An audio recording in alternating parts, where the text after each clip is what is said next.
오늘은 빌라델비아의 교회에 주신 예수님의 말씀을 살피도록 합니다. 오늘 우리가 살필 빌라델비아 교회는 어느 시대를 예언하여 주신 말씀일까 하는 것이죠. 빌라델비아 교회는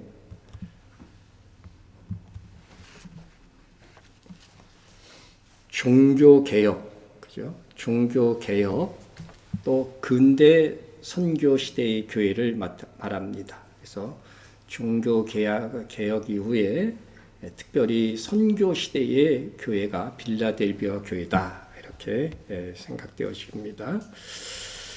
이 빌라델비아 교회는 단어의 뜻은 형제와 사랑이라고 하는 단어가 합성어가 된 거죠.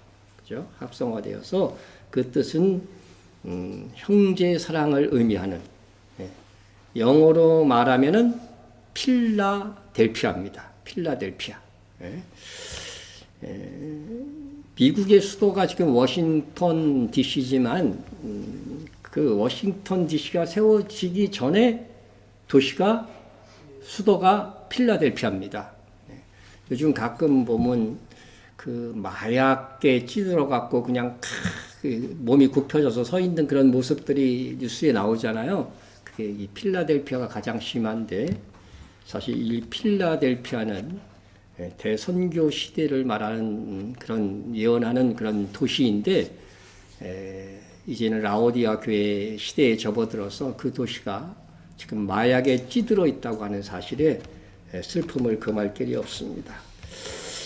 그래서 7 교회 중에 하나인 이 빌라델비아가 미국의 필라델피아, 그 이름을 그대로 차용해서 한 도시가 세워졌다는 것은 이것도 하나의 예언의 성취다. 이 필라델피아가 미국의 수도 역할을 할 때 얼마나 많은 세계적인 선교가 이루어졌는가 생각해 보면서 오늘 말씀으로 들어갈까 합니다. 그래서 이 필라델피아를 중심으로 하는 미국 교회가 근대 선교를 이끌었습니다. 원래 이 빌라델비아는 주 17년과 23년에 큰 지진이 일어나 가지고서 이 도시가 대파되어 지금 이 도시에는 아무런 고대 유적이 남아 있지 않습니다. 이미 함몰된 고대 도시 위에 다시 또 마을이 들어서 갖고 그 마을 밑에 그 고대의 유적물들이 있는 것이죠. 다만 이제 거대한 교회의 기둥 2개만 남아가지고서 이게 필라델비아 교회의 그 흔적입니다. 그래서 순례자들을 맞이하고 있는 그런 형국입니다. 이곳은 농업과 또 가죽제품, 직조업 주요 산업이며 농산물로서는 포도를 재배했는데, 소아시아 내에 그 300여 교회에 쓰는 성찬식의 그 포도주를 무료로 공급해서 형제 사랑을 실천하였다고 전해집니다. 이처럼 형제 사랑은 내게 있는 것, 내가 가진 것으로 이렇게 실천하는 것입니다. 지금도 이곳에는 수십 킬로의 포도밭이 펼쳐져 있다고 합니다. 또 빌라델비아는 7 도시 중에 가장 나중에 건설된 도시였지만 아랍인과 오스만 터키의 침략 속에서도 끝까지 남아있었던 기독교의 마지막 보루였습니다. 그렇지만 빌라델비아도 결국 1391년에 멸망하였습니다. 그래서 요한계시록에 나오는 7 교회는 지금 모두 역사 속으로 사라졌고, 지금은 곳곳에 이슬람 사원의 뾰족탑만이 남아 있습니다. 하지만 이 지금의 터키가 옛날에 오스만 투르크고 거대한 제국이었죠. 이 터키의 기독교인들이 모두 사라진 것이냐? 그렇지 않습니다. 그곳에 숨어 있는 그루터기 신앙인들이 있었고, 그곳에서 순교의 이야기가 전해지고, 순교하는 사람을 보고 오히려 숨어있던 그리스도인들이 나와서 나도 그리스도인이다 하면서 공개적으로 죽이려면 죽여라 하는 식으로 목숨을 내놓고 나서는 믿음의 용사들이 남아 있습니다. 그러한 소개를 과거에 제가 드린 바 있습니다. 자, 그러면 이 빌라델비아에 소개된 주님의 모습은 어떤 모습이냐? 예수님께서는 당신 자신의 모습을 빌라델비아 교회에 이렇게 소개합니다. 빌라델비아 교회의 사자에게 편지하라. 거룩하고 진실하사 하나 다윗의 열쇠를 가시니 곧 열면 닫을 사람이 없고 닫으면 열 사람이 없는 그가 이르시되 했습니다. 첫째로 예수님을 무슨 분? 거룩하신 분으로 소개하고 있습니다. 다른 신과 예수님을 비교하면 안 돼요. 차원이 다른 것입니다. 그래서 거룩하신 분은 구약 성경에서는 오직 하나님만을 가르치는 칭호였지만 신약 성경에서는 예수님도 거룩하신 분이다. 이는 예수님께서 신성을 가지신 하나님이심을 강조하고 있는 것입니다. 하나님께서는 내가 거룩하니 너희도 거룩할지어다 말씀하십니다. 거룩하신 하나님께서 우리도 거룩하지 않은 세상 속에서 거룩한 자 되기를 그렇게 명령하고 있는 것입니다. 그래서 하나님을 닮고 예수님을 닮는 삶을 살도록 우리에게 요구하고 계신 것입니다. 둘째로 예수님은 진실하신 분이십니다. 주님은 진실한 자들의 주이십니다. 여기서 진실하다는 것은 참되다, 거짓이 없으신 분이시다 하는 것입니다. 빌라델비아 교회에서 주님을 거룩하고 진실한 분으로 묘사한 것은 그만큼 빌라델비아 교회가 거룩하고 진실하다는 것입니다. 여러분, 손해가 되어도 거룩하고 진실하고 이 정직을 추구해야만 합니다. 우리가 그것이 바로 이기는 자의 길인 것입니다. 셋째로 예수님을 뭐라고요? 다윗의 열쇠를 가지시니 이렇게 말씀하고 있습니다. 이 부분은 조금 길게 설명을 합니다. 다윗의 열쇠는 열면 닫을 사람이 없고 닫으면 열 사람이 없는 절대 권리를 말하고 있습니다. 이는 두 가지 의미로 받아들여야 되는데, 첫째는 하나님 나라에 들어가게 하는 권리가 누구에게 있다? 예수님의 주권하에 있다는 것입니다. 예수님의 주권하에. 이 부분은 조금 뒤에 다룰 것입니다. 또 하나는 하늘에 온갖 좋은 것을 내려주는 절대 권리가 또 주님께 있다 하는 말씀으로 받아들여야 됩니다. 다윗의 열쇠를 가졌다는 것은 다윗 왕이 다스렸던 시대뿐만 아니라 다윗의 혈통으로 왕권이 이어진 유다 나라의 국고를 담당하는 재무부 장관의 직책이었습니다. 우리나라로 하여금 기재부 장관 그런 격이죠. 이사야서 22장을 보면 히스기야 왕 시대에 다윗의 열쇠를 가진 그 신하가 셈나라고 하는 사람이 있었어요. 그런데 그 사람이 불의했어요. 부정한 사람이었습니다. 그 왕의 재원을 가지고서 자기를 위해서 막 이렇게 빼내갖고 쓴 거죠. 그러자 하나님은 이사야를 통해서 셈나에게 가서 이렇게 전하라고 합니다. 너는 가서 그 국고를 맡고 왕궁을 맡은 셈나를 보고 이르기를 내가 여기와 무슨 관계가 있느냐? 여기에 누가 있기에 여기서 너를 위하여 묘시를 팠느냐? 높은 곳에 자기를 위하여 묘시를 팠고 반석에서 자기를 위하여 처소를 쪼아내었도다. 여러분, 셈나는 왕이 아닙니다. 그런데도 왕의 묘실이 있는 곳에 자기를 위해서 막 바위를 깎아갖고 묘실을 만들어 놓은 것입니다. 그러니까 그의 월권이 완전히 선을 넘은 거죠. 그러니 다른 것이야 어떻겠습니까? 국가의 재산을 마음대로 사용한 것입니다.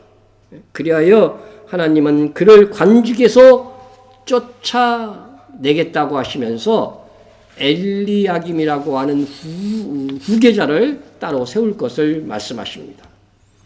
그날에 내가 hil기야의 아들 내 종 엘리야김을 불러 내 옷을 그에게 입히며 내 띠를 그에게 띄워 힘있게 하고 내 권리라고 해석해야 됩니다. 내 권리를 그의 손에 맡기리니 그가 예루살렘 주민과 유다의 집의 아버지가 될 것이며 또 내가 또 다윗의 집의 열쇠를, 계시록에 있는 말씀이 이겁니다.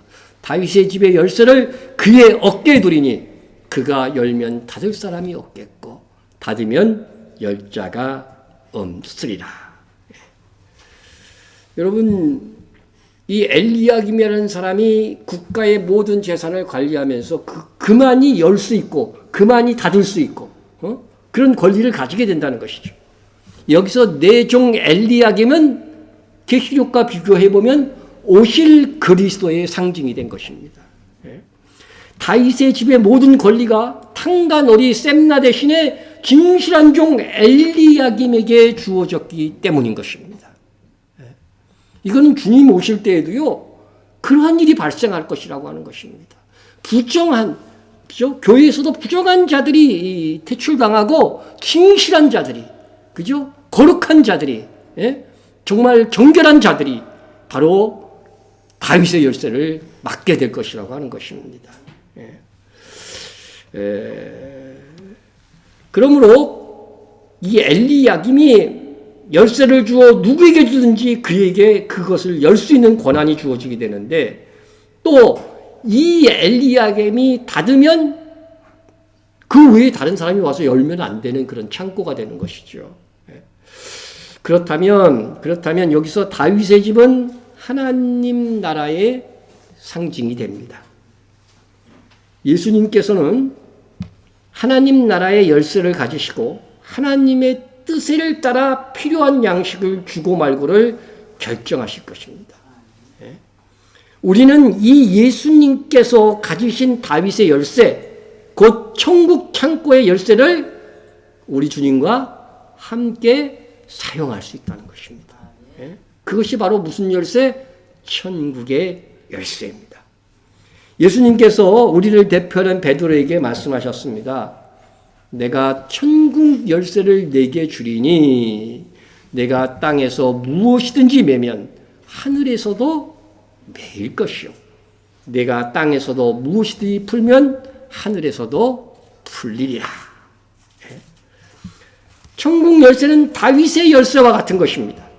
우리는 이 열쇠를 천국에 들어가는 열쇠로만 생각하는 경향이 있습니다. 여기서의 천국은 거듭 말씀드리지만은 천년 왕국을 의미하며 이 열쇠는 상받는 자들이 사용할 수 있는 열쇠인 것을 포함하고 있습니다. 그래서 말씀을 잘 보면 천국 열쇠는 이미 구원받은 자가 천국 창고에 은혜를 가져오게 하는 키, 열쇠라고 말씀하고 있는 것입니다. 믿는 자에게 주신 천국 창고에 좋은 곳을 열고 닫으며 가져올 수 있는 이 권세. 이것은 주님의 권세인데 우리가 이것을 사용할 수 있다는 것입니다.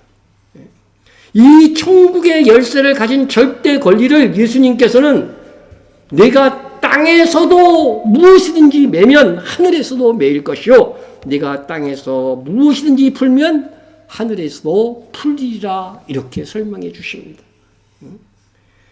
이는 열면 닫을 사람이 없고 닫으면 열 사람이 없는 다윗의 열쇠와 말만 다르지 동일한 권세인 것입니다. 그러면 우리가 하늘의 좋은 것을 내어올 수 있는 이 절대 권리를 어떻게 사용할 수 있을까요? 그것은 기본적으로 다윗의 열쇠는 그리고 천국 열쇠든 그것은 하나님의 뜻에 부합되어야 되죠. 엘리야김이 천국 창고에 그 다윗의 창고에 열쇠를 가졌다고 해서 자기 마음대로 사용할 수 있는 겁니까? 아니죠. 다윗의 뜻에 맞아야 되는 것 같이 천국 열쇠도 하나님의 뜻에 부합해야만 가능한 것입니다. 그래서 이 천국 창고에 좋은 것을 가져오는 이 열쇠가 있음을 주님이 말씀하셨는데 조건을 말씀하셨는데 첫째는 주님이 말씀하신 말씀을 따라 보면은요, 첫째는 형제 사랑입니다. 형제 사랑을 통해서 하늘에 좋은 것이 가져올 수 있어요. 그리고 또 하나는 뭐냐면은요, 우리의 기도를 통해서, 특별히 합심하는 기도를 통해서 이 하늘에 좋은 것을 가져올 수 있다는 것입니다. 예. 이를 증명하는 예수님의 말씀이 있습니다. 진실로 너희에게 이르노니 무엇이든지 너희가 땅에서도 매면 하늘에서 매일 것이요 무엇이든지 땅에서 풀면 하늘에서 풀리리라. 이 천국 열쇠, 그죠? 설명하면서 이 말씀을 하신 거잖아요. 그래서 이어서 하신 말씀을 보면 이게 어떤 방법을 통해서 우리에게, 나에게 가져올 수 있느냐? 진실로 다시 너희에게 이르노니 너희 중 두 사람이 땅에서 합심하여 무엇이든지 구하면 하늘에 계신 내 아버지께서 그들을 위하여 이루게 하시리라. 네. 여러분, 열쇠가 무엇인지 정확하게 예수님께서 설명해 주신 것입니다. 그래서 천국 열쇠를 가진 자의 권세를 설명하는 문구로서 이 말씀을 하셨다면 우리가 특별히 합심하여 구할 때에 이 우리의 기도가 더욱더 하나님의 뜻에 부합되게, 그죠? 나의 단독의 기도가 아니라 정말 중요한 기도는 우리가 어떻게 돼요? 서로 합심하여 기도할 수 있도록 기도를 부탁해야 되는 거예요. 예? 거기에 뭐가 있는 거예요? 또 형제 사랑이 같이 깃들여져 있기 때문에 이런 방법을 통하여서 하나님께서 어떻게 해야 돼요? 하늘에 좋은 것을 가져오게 하는 것입니다. 다니엘이 위기에 처했을 때에 다니엘의 세 친구에게 뭐 했어요? 기도 부탁을 했다는 거예요. 기도 부탁을. 그리고 나서 가서 자기도 기도하면서 꿈 해몽할 수 있는 능력을 얻는 것을 우리가 볼 수 있지 않습니까? 우리가 홀로 기도하는 것도 중요합니다. 하나님과 나와의 1대1의 시간을 갖는 것도 중요합니다. 그러나 합심 기도는 그 능력이 더해져서 하늘 창고를 열게 합니다. 그러므로 우리 교회가 영혼을 구원하고 하늘 창고에 온갖 좋은 것을 사용할 수 있는 교회가 되도록 다 함께 기도해야 하는 것입니다. 이처럼 천국 열쇠를 여는 방법으로 주님은 하나님의 뜻대로 구하는 합심 기도다, 이렇게 가르치셨습니다. 자, 우리가 이렇게 합심하여 하나님의 뜻에 부합한 기도 응답을 받는다면 그 다음은 무엇인가? 나 복 받았으니까 자랑하고 간증하고 그걸로 끝나야 될까요?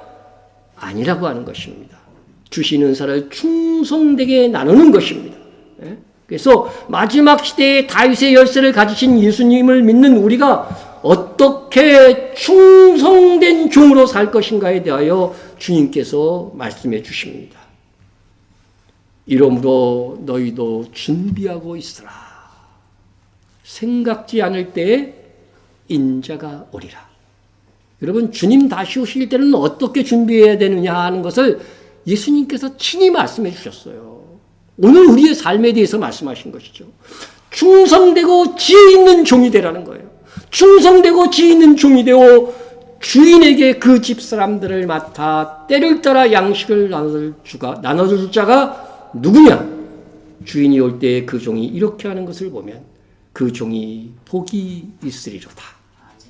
내가 진실로 너에게 이르노니 주인이 그의 모든 소유를 그에게 맡기리라. 예. 여러분, 우리는 이 말씀을 따라 서로 섬기는 자가 되어야 됩니다. 예? 마지막 시대에 주님이 오실 때까지 우리는 충성된 다윗의 열쇠를 가지신 내종 엘리야김이 되어야 됩니다. 예? 그러려면 주님이 가지신 다윗의 열쇠의 건설을 우리가 그분의 뜻에 맞추어서 사용해야 되는데 그것이 무엇이냐 하는 것입니다.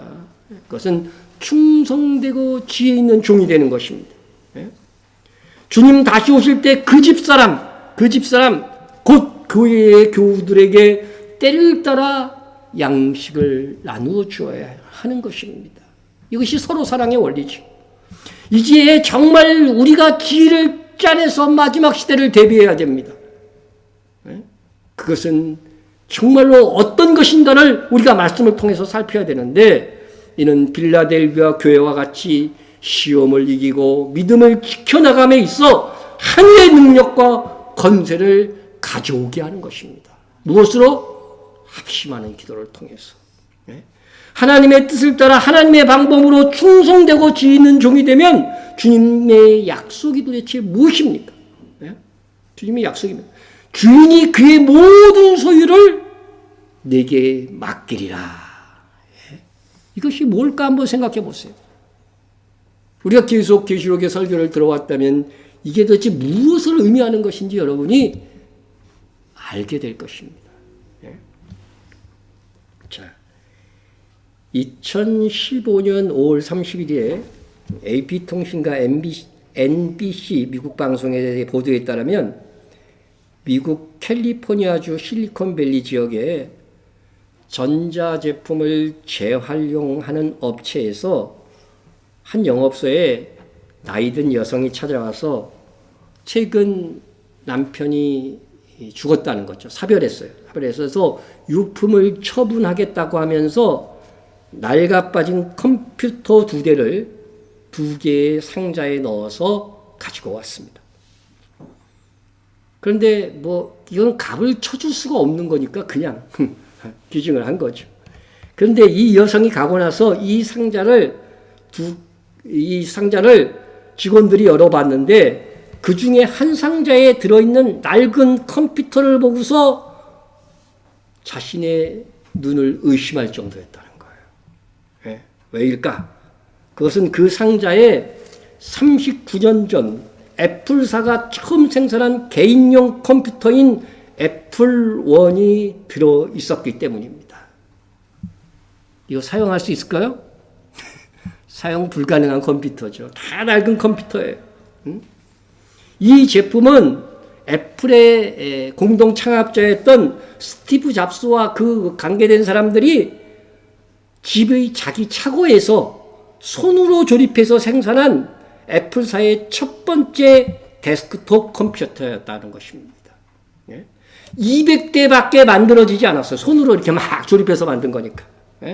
그래서 이것이 경매에 나가면은요, 수억 원대 받을 수 있는 것이다 하는 것입니다. 그래서 이 회사는 경매를 통해서 이 낡은 애플1 컴퓨터를 20만 달러에 팔았습니다. 지금으로 말하면은 우리나라 지금 있는 걸로 말하면 거의 3억 원이 되는 돈입니다. 회사 정책상 처분한 물건의 판매 대금 절반을 원주인에게 보내야 하는데 이 여성은 이 가치 없는 것이라고 생각해 가지고서 연락처를 남기지 않은 채 세금 계산서도 필요 없다며 그냥 가버렸어. 그래서 업체집은 물건을 가져온 여성의 인상착의는 똑똑히 기억하고 있다. 그 중에 절반인 10만 달러 수표 1억 5천만 원을 돌려드릴 테니까 제발 우리 지점에 알려달라. 방송을 통해서도 호소했다는 것입니다. 그런데 이 여성은 나타나지 않았습니다. 여러분, 가치를 모르면 값을 받을 수가 없습니다. 여러분, 우리가 가진 이 권세가 얼마나 큰 것인 것을 아십니까? 예수님께 위임받은 이 권세를 우리가 주 안에서 사용하기만 하면 이것은 3억 원이 아니에요. 돈으로 살 수 없는 놀라운 하늘의 영광을 얻게 되는 것입니다. 영원한 영광을 얻게 되는 것입니다. 말로만 예수님 권세, 내 권세 찬양하지 말고 그 권세를 내 권세로 사용할 수 있어야 되는 거예요. 우리는 우리가 사는 이 세상에서도 기도와 충성으로 다윗의 열쇠를 사용할 수 있습니다. 그러나 영원한 나라에서 다윗의 열쇠를 가지는 것은 이 땅에서 다윗의 열쇠로 받은 은사들을 주를 위해서 어떻게 사용하는가에 의해서 결정될 것입니다. 우리가 누구든 주께서 아무 사명도 맡기지 않은 종은 없습니다. 주인이 올 때에 그 종이 이렇게 하는 것을 보면 그 종이 복이 있으리라. 저와 여러분이 이런 종이 되어야 됩니다. 받은 은사를 가지고 서로에게 종노릇해야 돼요. 그러한 종이 복이 있다고 말씀하고 있습니다. 주님께서 다시 오셨을 때 우리가 그렇게 충성되고 지혜롭게 섬기는 종의 직무를 충실히 감당하고 있다는 것을 보신다면 귀한 약속이 있습니다. 내가 진실로 너희에게 이르노니 주인이 그의 모든 소유를 그에게 맡기리라. 할렐루야. 예? 그분의 모든 것을 맡아 다스리는 왕이 된다는 것입니다. 종이 왕이 되는 것입니다. 예? 주님 다시 오실 때까지 이 땅에서 주님께서 우리 각자에게 위임하신 다윗의 열쇠를 잘 사용하면 천년 왕국과 영원한 나라에서도 다윗의 열쇠를 우리에게 맡겨 주시겠다는 것입니다. 여러분들이 어찌하든지 기도하여 다윗의 열쇠를 열어 하늘의 보고를 받아야 됩니다. 그리고 우리 주님이 주신 그 영육간의 하늘의 보고를 충성되게 사용함으로써 하나님의 나라에서조차 그 국고를 믿고 맡길 수 있는 분봉 왕들이 되시기를 축원합니다. 이제부터는 빌라델비아 교회의 뜻인 형제 사랑의 의미를 살펴보겠습니다. 우리가 형제를 사랑하는 방법은 형제에게 가장 우선적으로 복음을 전해주는 것입니다. 이것은 그 사람을 가장 유익하게 만드는 것이죠. 성경에서 이스라엘은 이방인 교회의 장자라고 되어 있습니다. 이스라엘은 내 아들 내 장자라 출애굽기에 분명히 나와 있습니다.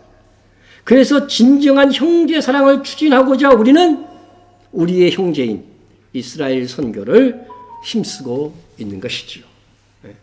실제로 빌라델비아 교회 시대로 대변되는 이 근대 교회는 최고의 형제 사랑인 복음 전파가 가장 활발하게 지금까지 역사 속에서요 가장 활발하게 일어났던 시대인 것입니다. 가장 많은 영혼들이 주께로 돌아왔어요. 오히려 사도시대 때보다 바울이나 베드로가 활동했던 그 시대보다도 더 많은 사람들이 그리스도께로 돌아온 시대가 되었습니다.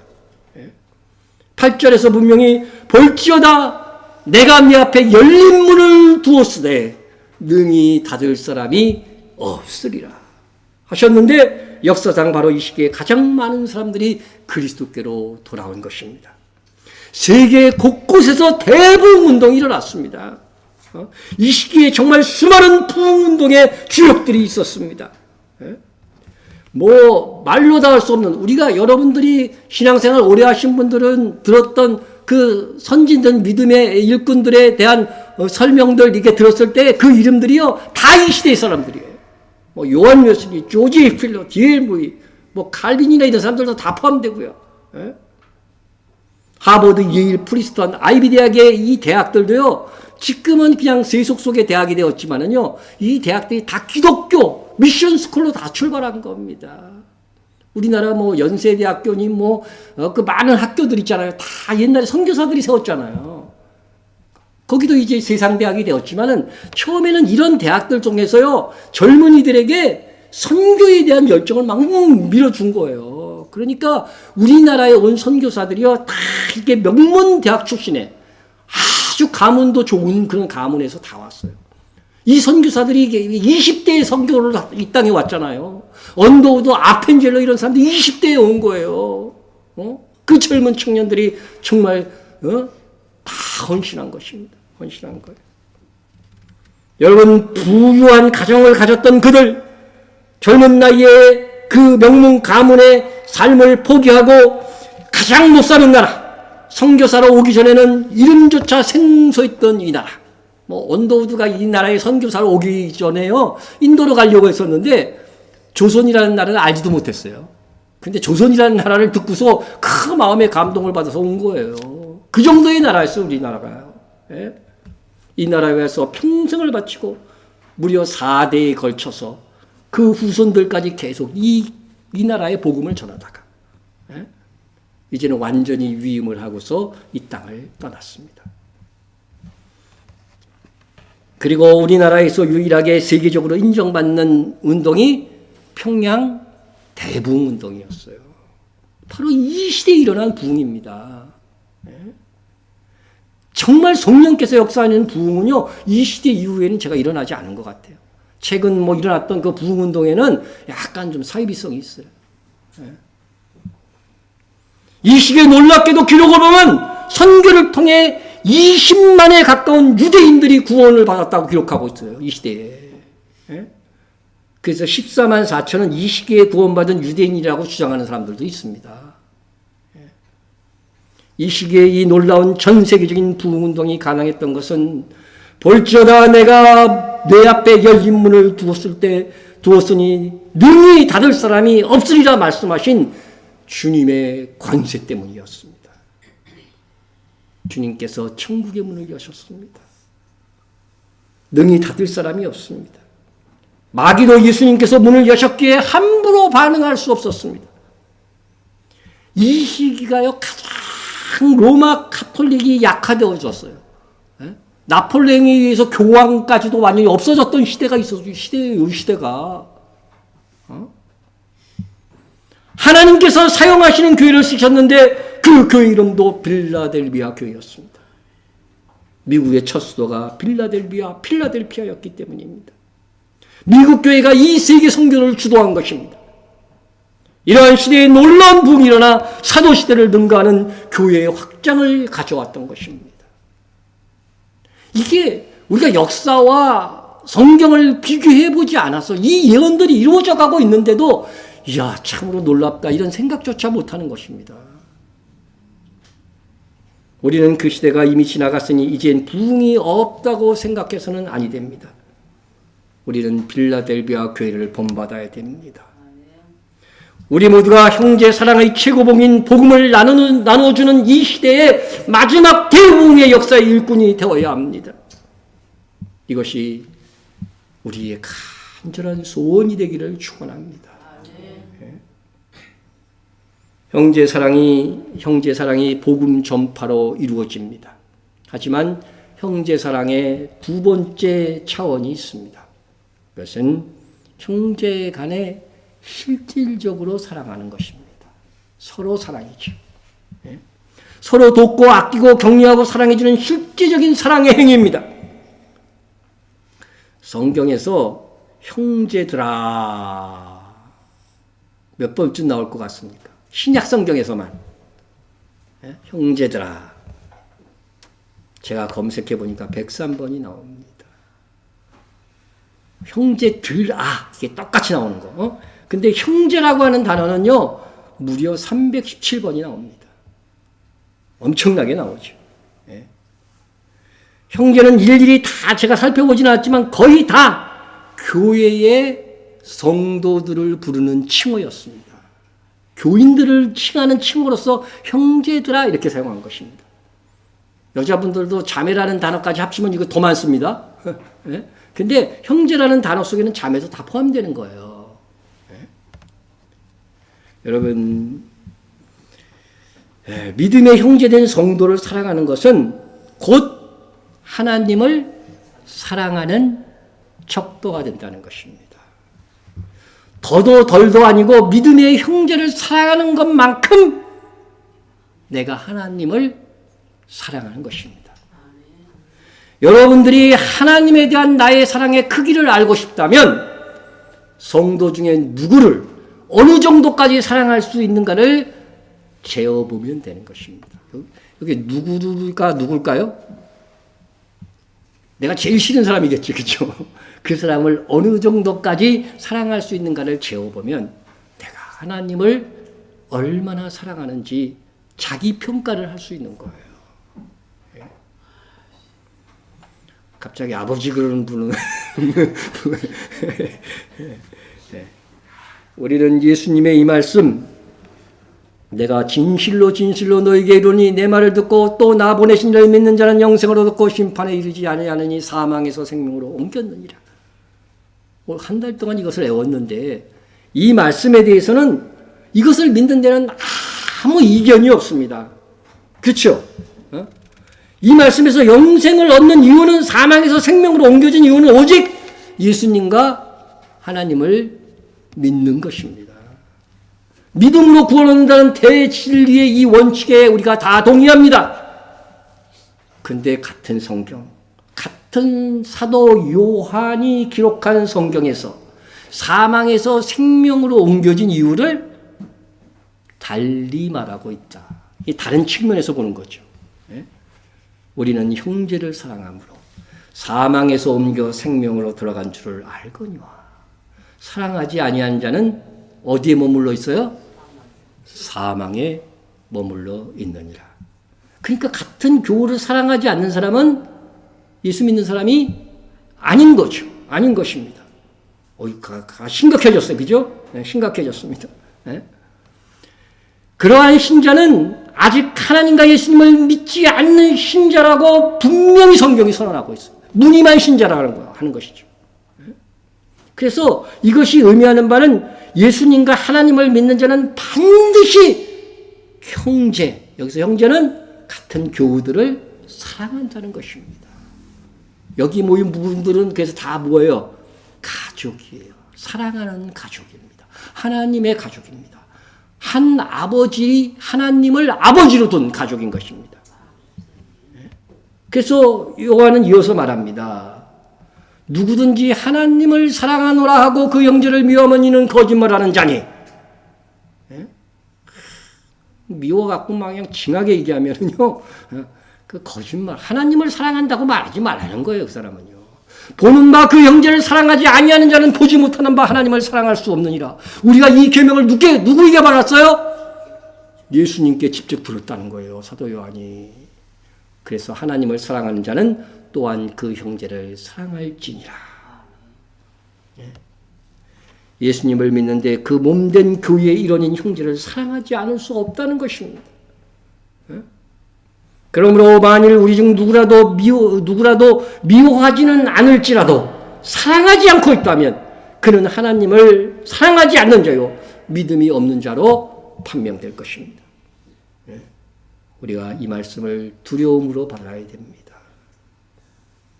우리가 성도 간에 일시적으로 갈등이 있을 수 있습니다. 초대교회도 그랬습니다. 같은 질간에 있는 성도를 사랑하지 않는 것은 나는 예수님을 믿지 않아 소리치는 것과 같은 것입니다. 이 일반적인 환경에서는 그런데요, 이 형제 사랑이 잘 나타나지 않을 수 있습니다. 그러나 위기 상황에서는 형제 사랑이 빛을 발해야 됩니다. 성경은 말씀합니다. 자, 가로넣기입니다. 누구는 사랑이 끊어지지 아니하고 누구는 위급한 때를 위하여 낳느니라. 자, 첫 번째 가로에 들어갈 글자가 뭘까요? 첫 번째 글자는 가르쳐드리겠습니다. 친구는 사랑이 끊어지지 아니하고. 우리가 시가서의 해석 방법, 그죠? 평행법에 의하면 이 친구와 같은 의미의 다른 표현이 있을 거예요. 두 번째에 들어가는 가로의 내용이 뭘까요? 가족? 땡. 그렇죠. 이게 몰라도 이게 때려 맞출 수 있잖아. 형제에 대해 지금 얘기하고 있다. 형제는 위급한 때를 위하여 낳느니라. 여러분, 형제 간에 별로 사이가 안 좋아도 내 형제가 무슨 일을 당하면 어떻게 해요? 도와주잖아. 사이가 껄끄러웠는데도 위급한 때가 되면 도와준다니까. 그래서 이 형제 간에 막 싸우다가도 어떻게 돼요? 위급한 때가 되면은 그 사랑이 그래도 나타나는 거죠. 그러니까 우리 교인들끼리 교회에서 좀 갈등을 했어요. 근데 다른 데 가갖고 우리 같은 교인인데 나하고 갈등하던 성도가 막 이게 위급한 일을 당해갖고 막 조롱을 당하고 있으면 어떡할 거예요? 그거 고소하다 하는 사람은 예수 믿는 사람이 아닙니다. 비록 나하고 갈등했던 사람이라도. 그죠? 어려움을 당하고 있으면 어때요? 그때 가서 그 편이 되어주고 싸워주는 거잖아요. 제가 그런 간증 한 적 있었죠? 집에서 어렸을 때 제 동생하고 맨날 티격티격 했어. 그런데 학교 가가지고서 내 동생이 얻어맞는다는 소식을 들었어요. 가가지고서 내가 내 동생 때린 애를 어떻게 했을 것 같아요? 코피 터지도록 팼어요, 제가. 그때는 그냥 피가 거꾸로 솟더라고, 진짜로. 그게 집에서는 막 싸워.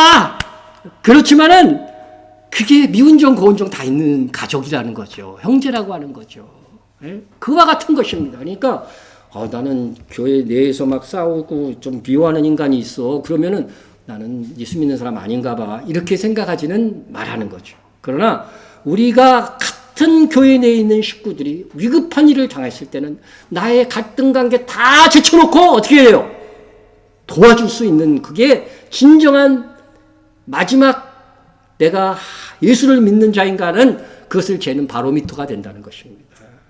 예.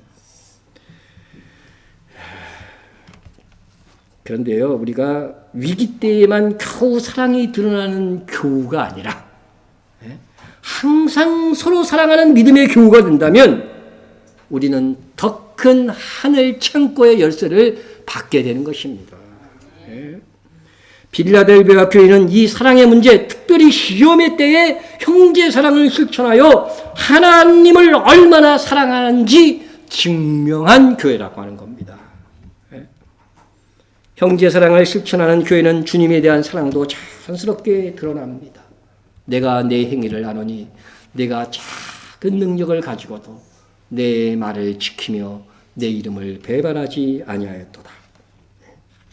빌라델비아 교회는 위기의 상황을 체험했습니다.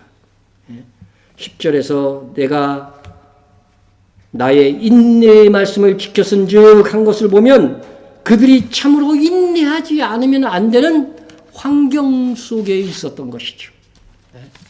그러니까 이 빌라델비아 교회는 첫째로 작은 능력을 가진 교회였어요. 또 인내하지 않으면 안 되는 환경이 있었던 것입니다. 그런데 이러한 상황은요, 주님에 대한 사랑을 보일 수 있는 시험 무대가 된 것입니다. 위기 상황이 오면은요, 다투고 싸우다가도 우리는 어떻게 돼요? 한 가족이니까 서로 사랑하게 돼요. 미워하는 게 없어진다니까. 여러분, 정치가들이 이것을 이용하기도 하지만요, 나라에 막 혼잡스러운 일이 있어, 막 데모하고 시위가 막 일어나. 그럴 때 전쟁을 일으키면 어떻게 돼요? 싸우던 일 딱 멈춥니다. 그 나라 사람들이 뗄똘 뭉쳐서 함께 싸우려고 해요. 정상적인 민족은. 네? 그와 같은 것이라고 하는 것입니다, 여러분. 적은 능력을 가졌을지라도. 인내하지 않으면 안 되는 환경 속에 있다고 하는 이것이 불행한 것이 아니라 주님에 대한 사랑을 보일 수 있는 시험 무대가 된다는 것입니다. 그 속에서 빌라델비아 교회는 주님을 배반치 아니함으로 주님에 대한 사랑을 내보인 것입니다. 서로 사랑함으로써 합격한 것입니다. 이렇게 인내하며 사랑하며 믿음을 지켜 시험을 이겨낸 교회에게 주시는 주님의 약속이 있습니다. 정말 이 주님의 약속이 우리에게 성취되었으면 좋겠습니다. 내가 나의 인내의 말씀을 지켰은즉 내가 또한 너를 지켜 시험의 뜰을 면하게 하리니 이는 장차 온 세상에 임하여 땅에 거하는 자들을 시험할 때라. 참으로 놀라운 약속입니다. 이것은 다음 강의에서 살피도록 하는데 오늘 말씀을 정리합니다. 우리에게 위기가 닥칠 조짐이 보입니다. 환난이 올지라도 준비되어 있으면 능히 감당할 수 있습니다. 먼저 기도하며 깨끗한 심령이 되십시오. 주님께서 나에게 준비시키는 것이 반드시 있을 것입니다. 준비되지 않으면 비참해집니다. 가장 뜨겁게 일해야 될 시기에 그저 버티기도 힘든 상태가 될 것입니다.